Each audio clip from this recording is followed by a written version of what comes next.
Halo, assalamualaikum warahmatullahi wabarakatuh. Sebelumnya, perkenalkan nama saya Aupolia Rahman dengan NIM 12221200015 dengan mata kuliah Pragmatik. Di sini saya akan menjelaskan mengenai penelitian saya yaitu analisis interaksi dengan WhatsApp. Nah, jadi pragmatik ini adalah cabang linguistik yang mempelajari bagaimana konteks memengaruhi makna dalam interaksi. Analisis percakapan berfokus pada makna yang tidak hanya berasal dari kata-kata yang diucapkan, tetapi juga dari asumsi, konteks, dan strategi komunikasi yang digunakan seperti WhatsApp. Analisis pragmatik penting karena interaksi seringkali singkat dan bergantung pada pemahaman bersama. Di sini tuh ada implikatur. Implikatur di sini merujuk pada makna yang tidak diungkapkan secara eksplisit dalam percakapan, tetapi juga dapat dipahami dari konteks atau situasi. Implikatur ini ada dua jenis. Yang pertama ada implikatur konvensional yang bersifat umum dan tahan lama, seperti implikatur percakapan yang bersifat temporer dan tergantung pada konteks percakapan. Terus ada deixis. Deixis adalah pengguna bahasa yang menunjuk pada referen tertentu berdasarkan konteks penggunaannya. Ini mencakup berbagai jenis seperti diksis personal, merujuk pada orang, spasial, tempat, temporal, waktu, dan sosial. Ada peranggapan. Peranggapan di sini tuh pengetahuan bersama yang dimiliki oleh penutur dan pendengar sebelum suatu pernyataan diungkapkan. Ini mencakup asumsi atau dugaan yang dianggap benar oleh penutur dan menjadi dasar bagi pembicara selanjutnya. Terus ada strategi kesopanan. Nah, strategi kesopanan ini cara-cara digunakan dalam komunikasi untuk menjaga hubungan sosial dan menunjukkan rasa hormat kepada lawan bicara. Ini termasuk pengguna bahasa yang halus, penghindar konflik, serta pengakuan terhadap kebutuhan dan perasaan orang lain.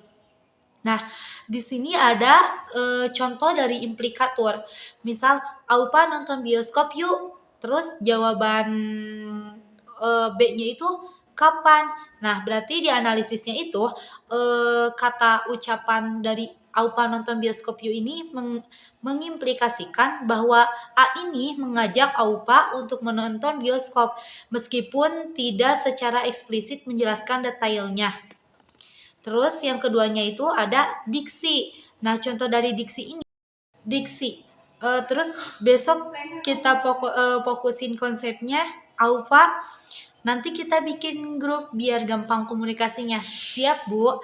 Nah, kata A ini itu besok kita fokusin konsepnya Aupa, nanti kita bikin grup biar gampang komunikasinya. Dari analisis ini tuh besok mengacu pada waktu yang akan datang, yakni hari setelah percakapan ini. Nah, nantinya mengacu pada waktu pendatang lebih spesifik setelah percakapan atau kegiatan ini yang mungkin terkait dengan pembuatan grup. Terus yang keduanya itu ada peranggapan. Nah, peranggapannya itu contohnya yang ada di atas. Saya akan membacakan analisisnya. Nah, jadi analisis dari peranggapan ini dari percakapan ini tuh ketika menyirat, alhamdulillah udah tapi belum di bahasa Indonesiain, mengandung peranggapan bahwa tugas filologi melibatkan penerjemahan dari bahasa Arab ke bahasa Indonesia. Oh, jadi ditulis terus diartiin kata eh, kata kata B ini mengonsumsikan bahwa tugas filologi membutuhkan dua langkah menulis ulang dan menerjemahkan. Yang ketiganya itu ada strategi kesopanan. Nah, ada di sini boleh analisisnya itu menyampaikan boleh, Hani boleh banget, Hani makasih ya. Di sini tuh memberikan respon yang sangat menghargai dan menunjukkan persetujuan. Ini analisis strategi kesopanan. Terus kesimpulannya, dalam analisis pragmatik, percakapan ini berbagai elemen pragmatik seperti implikator diksis, peranggapan, dan strategi kesopanan digunakan untuk menciptakan komunikasi yang efektif dan menjaga hubungan sosial yang baik. Ya tadi ada yang implikator mengungkapkan makna tambahan yang tidak dinyatakan secara eksplisit seperti ajakan atau permintaan yang bisa dipahami oleh pendengar meskipun tidak diungkapkan secara langsung. Dalam contoh ini, ucapan "Aupa nonton bioskop yuk" mengimplikasikan ajakan untuk pergi ke bioskop meskipun tidak ada penjelasan lebih lanjut mengenai waktu atau tempat. Yang keduanya ada diksis. Diksis ini menunjukkan ketergantungan makna pada konteks percakapan. Penggunaan kata besok dan nanti menunjukkan pentingnya waktu dalam percakapan tersebut. Sementara kata aupa dan bu berfungsi untuk menunjukkan siapa yang terlibat dalam percakapan dan menunjukkan hubungan yang akrab dan informal antara peserta dan percakapan. Yang keempat ada peranggapan, berfungsi sebagai dasar asumsi yang dianggap benar oleh pembicara dan pendengar. Dalam percakapan mengenai tugas filologi, terdapat asumsi bahwa tugas tersebut melibatkan menerjemahkan bahasa Arab ke bahasa Indonesia dan hal ini disepakati oleh kedua belah pihak tanpa perlu dijelaskan lebih lanjut. Yang ketiganya itu ada strategi kesopanan. Sangat penting ya dalam menjaga hubungan sosial yang baik.